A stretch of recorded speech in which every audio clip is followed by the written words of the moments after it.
About 95% of all international global internet and communication in voice and data is carried out using underwater internet cables, right? Or submarine cables.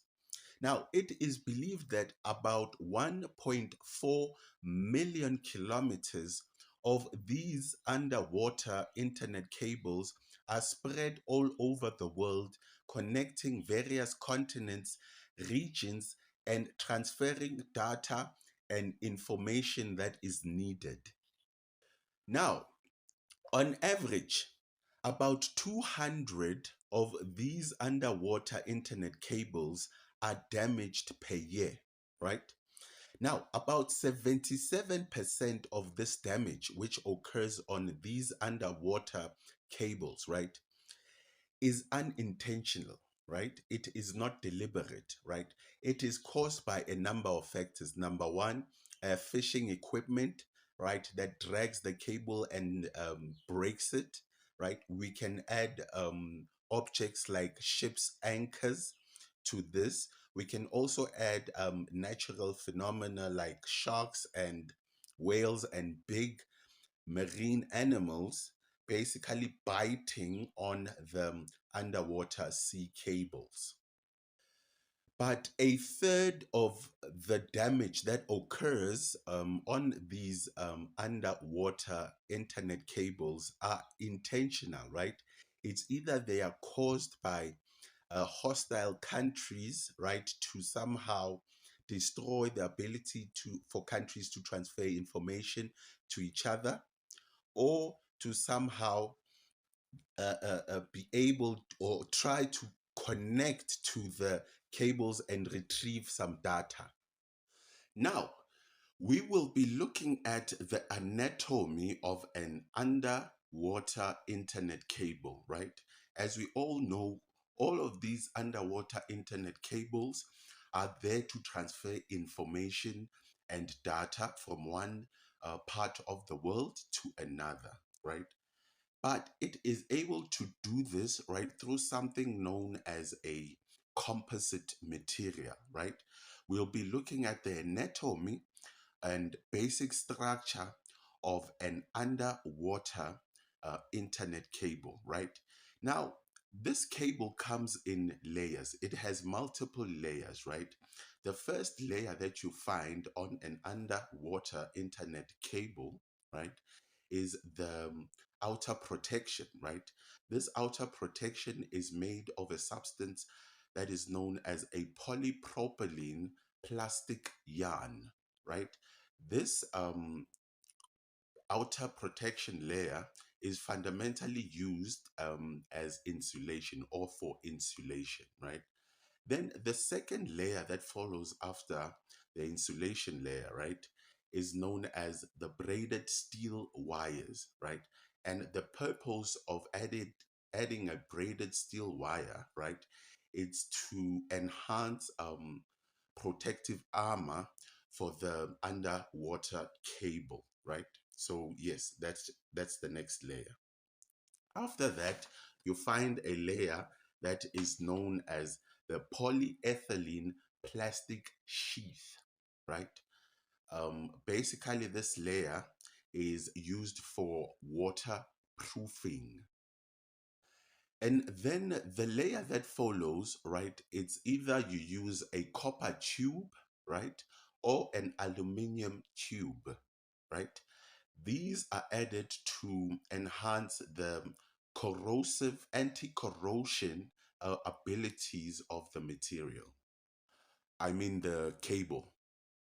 And then after that, you have another polyethylene plastic sheath, right, which adds um, more layer to waterproofing.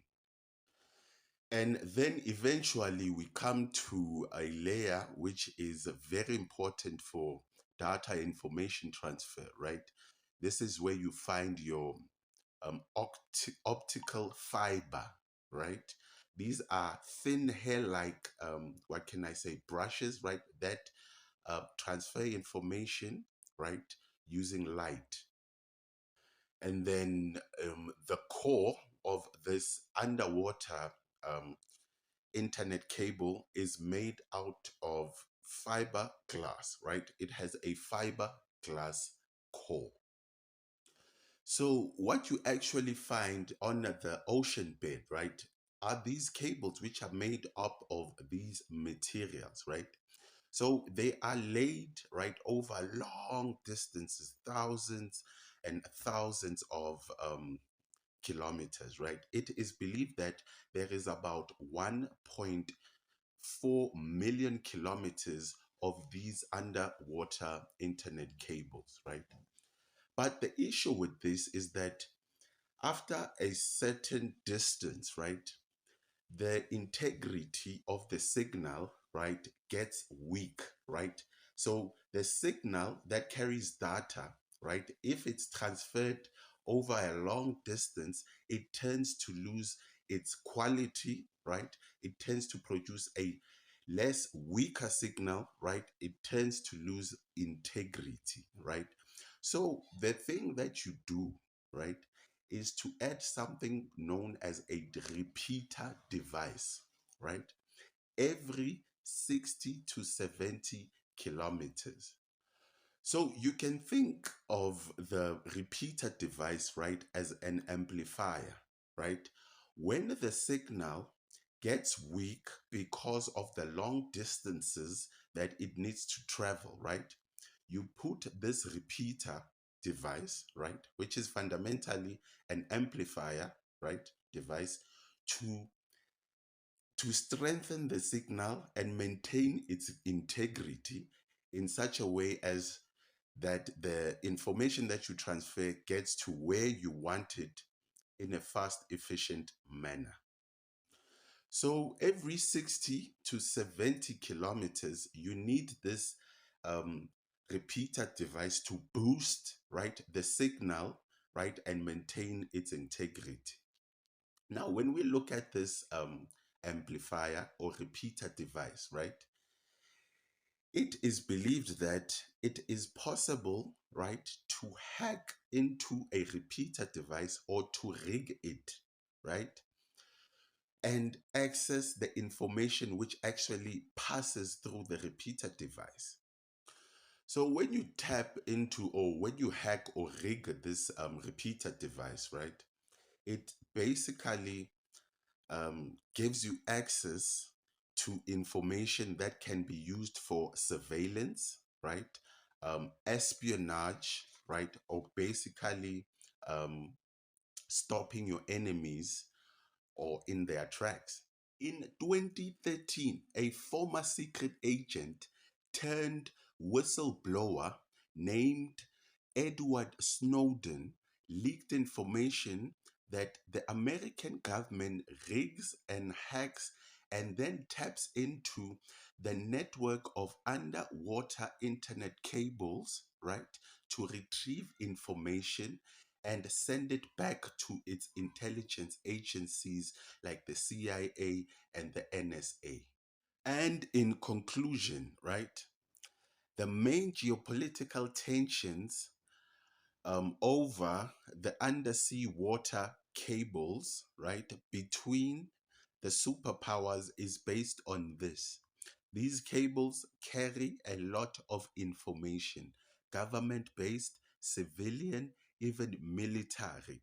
It is basically a gold mine when it comes to surveillance, intelligence, and reconnaissance.